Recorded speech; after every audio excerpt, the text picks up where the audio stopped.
Salut à tous. Cette semaine, on part en direction de Cannes. On va se balader dans les allées du salon du yachting et on vous fait un bref résumé de ce qu'on y a vu. Aujourd'hui, à Cannes, c'est pas tapis rouge, mais tapis rose. Bienvenue à tous sur la chaîne Sailing Horizon Catamaran. Je vous présente CC. Et moi, c'est JS. Le départ est prévu en mai 2026. D'ici là, suivez tous nos préparatifs.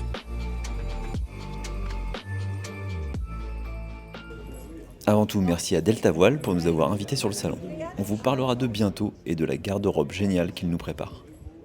Mais aujourd'hui, juste pour le fun, on va visiter quelques bateaux et dire, sans langue de bois, ce qu'on en pense vraiment. On vous épargne la visite du Nil 54, magnifique mais cher. Très cher. On va plutôt s'attarder sur une unité dans nos cordes, le Nil 43. On était très intrigués par ces trimarans qui, il faut l'avouer, ont une sacrée gueule. Bon, bah ça respire la navigation qui envoie. Tout est bien pensé pour piloter ce bateau facilement malgré ses performances élevées. Ça donne immédiatement envie d'essayer.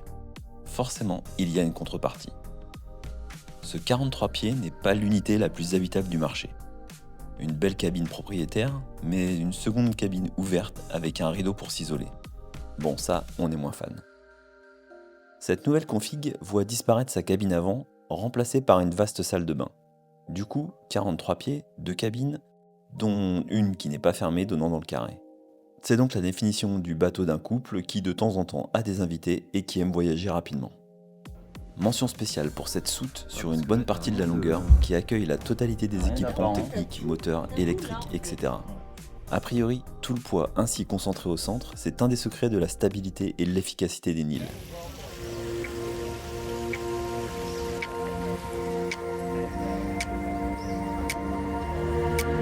On passe quelques beaux katas qu'on ne connaissait pas du tout, et pour une raison inconnue, on s'arrête chez Vision, peut-être à cause du proprio qui était tellement sympathique.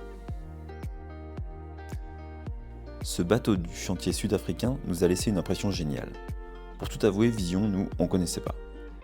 Ce kata est extrêmement bien conçu. Il respire le grand voyage. Ces espaces sont hyper optimisés, les matériaux sont très quali, dans le sens beau et robuste. Ce bateau avait plusieurs années, a beaucoup navigué et semblait tout droit sorti de l'usine la veille. Ici, rien n'est révolutionnaire, mais c'est un peu la perfection du kata classique destiné au grand voyage. On est sur un bateau extrêmement abouti. Le seul point négatif que nous y avons trouvé, car il en fallait bien un, les moteurs sous les couchages des cabines arrière. Pour moi, ces emplacements moteurs, même si c'est sûrement plus confortable pour intervenir quand il y a du gros temps, c'est pas vraiment la position que j'aurais choisie. En tout cas, cette visite nous aura laissé une super impression. Notre troisième visite, c'est le Kataruya Tortue 147. Son design est plébiscité, mais est-ce que c'est vraiment le kata idéal pour le grand voyage ? Ce vitrage qui avec l'eau a une teinte verte sur le sol, on dirait quelque chose tout droit sorti d'un film de super-héros. Une baie vitrée qui fait penser à une ruche ou une cabane dans les arbres. Un poste intérieur avec les commandes et les instruments, un fauteuil suspendu. En fait, ce qui fait la diff, c'est le matériau, en fait. L'utilisation du bois à l'intérieur, ce qui n'est plus trop dans l'air du temps, il faut le dire, mais avec une modernité façon organique, c'est ça la touche du Tortue. Et puis, les espaces. Beaucoup de coins, de recoins, de niveaux différents. On est dans quelque chose d'atypique, loin, très loin des bateaux conventionnels. Une cabine en pointe, avec un accès extérieur directement sur le pont avant. On a une sacrée porte. Donc je pense que cette cabine ne doit pas être utilisable en navigation et doit faire office de crash box. C'est sans équivoque. Ce design est génial et on se projette facilement à vivre dans ce bateau. Pour ce qui est de naviguer avec, parce que c'est quand même d'un bateau dont il s'agit, pas d'une maison, là, je dirais que les choses se gâtent un peu. On est en position pour le pilotage qui est assez étrange, avec une barre, les commandes de gaz, et indépendamment, avec un accès ici, le piano disposé en arc de cercle, Et alors tout de suite ça m'intrigue, parce que je me dis que la position pour manœuvrer n'est pas vraiment naturelle. C'est-à-dire que tout se trouve au ras du sol. Donc, il faut se mettre à genoux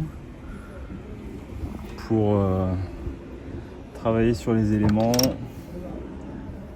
Ouais, ça je suis un peu moins fan. Je suis même beaucoup moins fan. Ici je vois qu'on a un chariot de GV. Ça m'a l'air d'être un chariot de GV qui est d'une longueur qui m'intrigue un peu. Je comprends pas trop le débattement.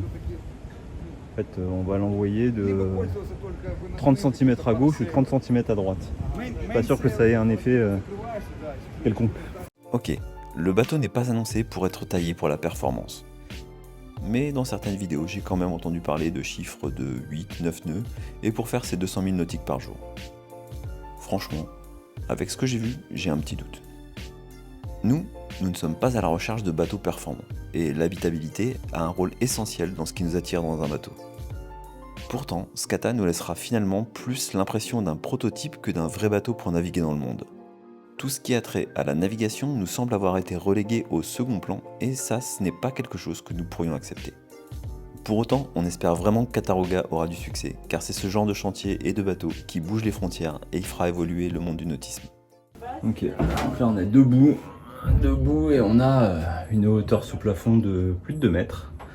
On est dans un vrai atelier avec un des salles de Schenker, tout le matériel électrique, on a un générateur. Bon, alors ça c'est pareil, hein, c'est un bateau qui se veut écologique dans sa conception. Je suis pas certain que de mettre un générateur ça ait beaucoup de sens.